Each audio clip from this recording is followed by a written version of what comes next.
In 1940, Nazi Germany invaded the Netherlands.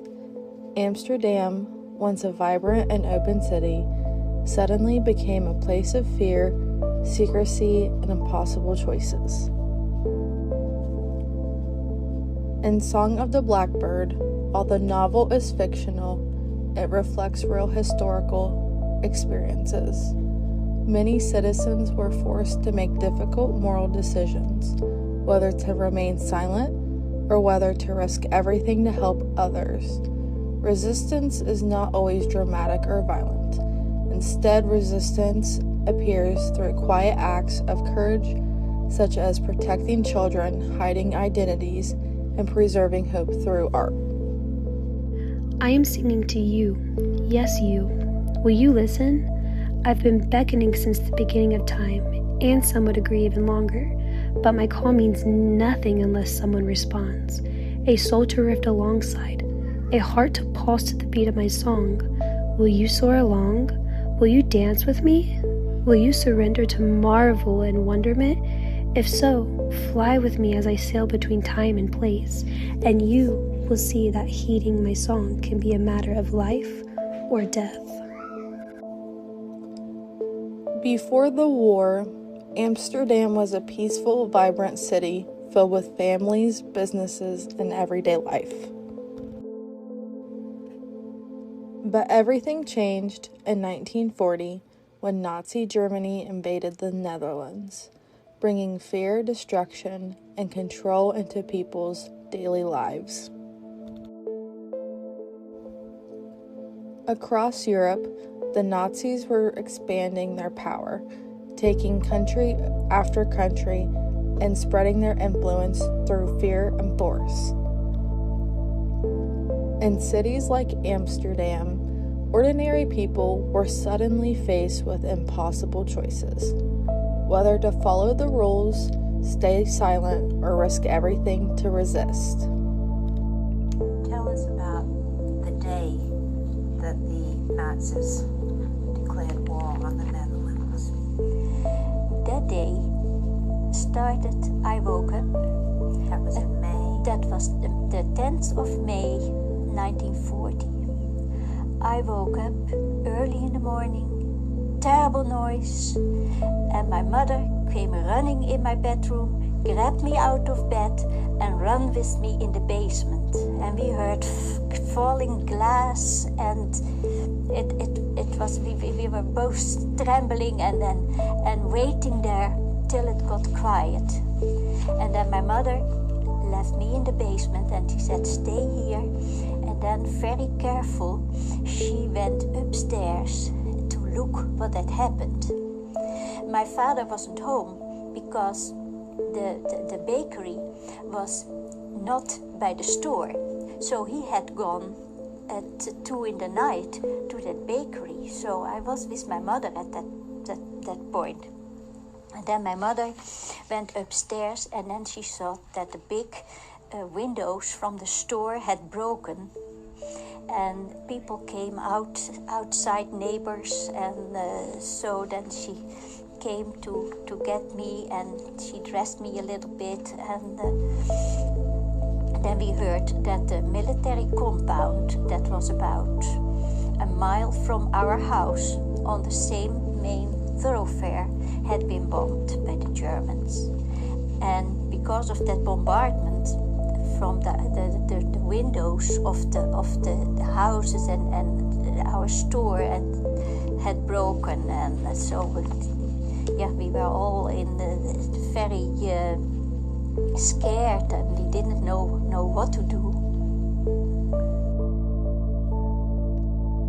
Rules, fear, and impossible choices. In occupied Amsterdam, helping someone could mean imprisonment or death.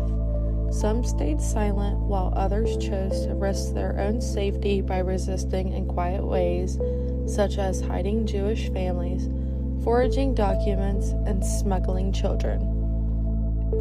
September 1942, I got my new ID and I did not have to wear a star. All of a sudden, life became completely different for me because now I could go in the streetcars or trains or railroad or buses. I could go in the stores which had been closed for Jewish people.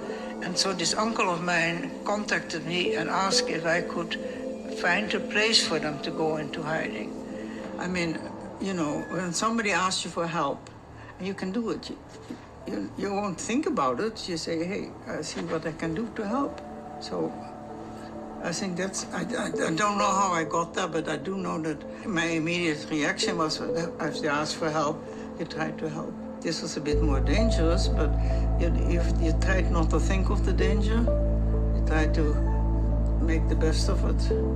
She was young, she was very athletic, she probably felt invincible, just like I think most teenagers think that they're bulletproof. When I'd be working with students and they try to think about the people who were taking risks to hide, they try to think, would I be willing to risk my life to save somebody? Yes. But whenever you add in, would I be willing to save or protect somebody because I thought it was the right thing, but the consequences wouldn't be just me that they would imprison or worse, but also my husband or wife, my children, my mom or dad, and that's where it gets really tricky. If Carla had been caught helping Jewish people go into hiding, she and her family would have been imprisoned or executed by the Nazis. I think it's very important to be able to know what your values are, to know what is right to you, what is just to you, and what is unfair and unacceptable to you. And usually we don't have much warning or any warning when we're asked to make larger moral decisions. You're never too young to start to make your own decisions about who you are and what you believe in. It always strikes me every time. To live through what they went through and to rise to the occasion. What an awesome generation that was.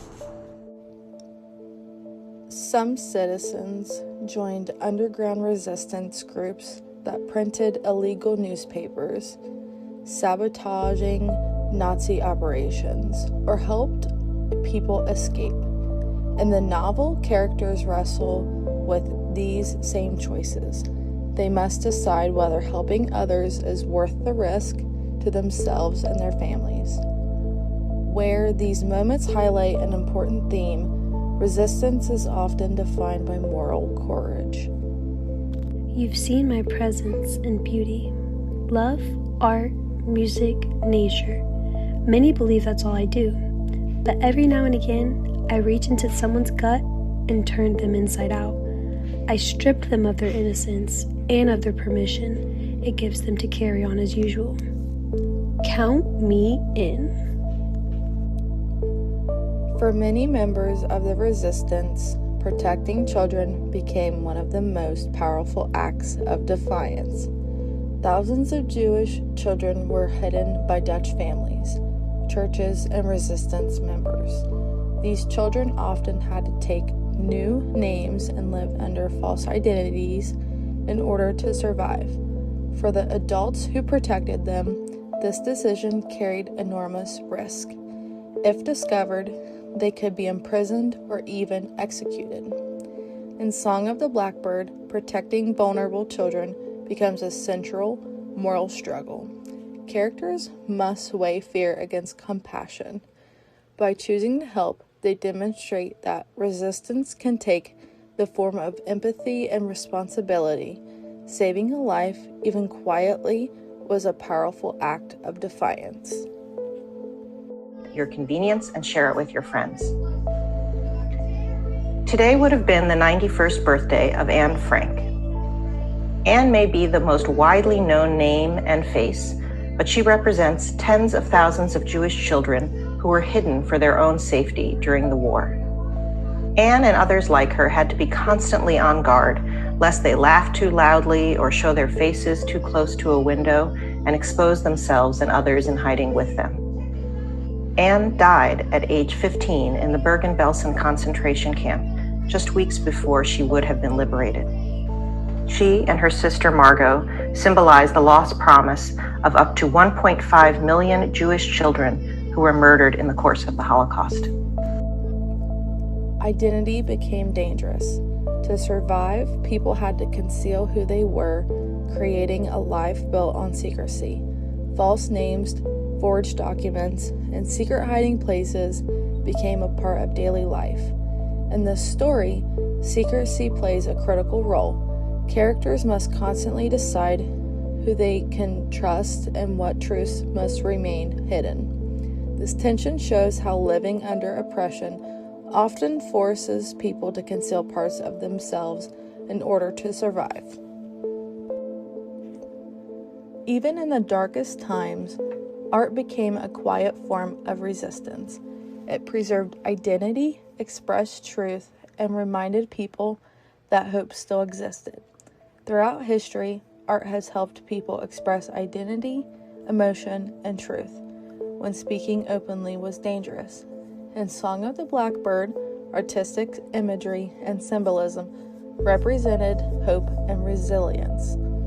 The blackbird itself becomes a symbol of voice, freedom, and survival.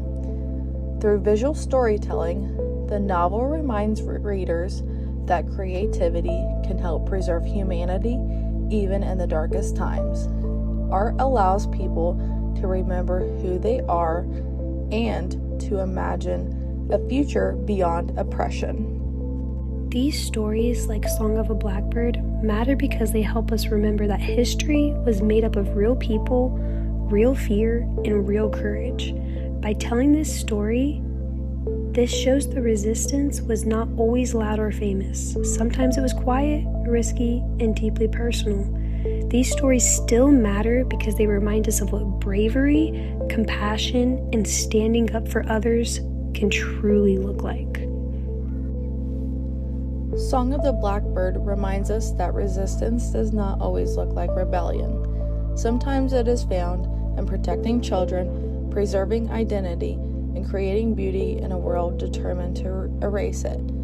The story shows how ordinary people, placed in extraordinary circumstances, can still choose courage.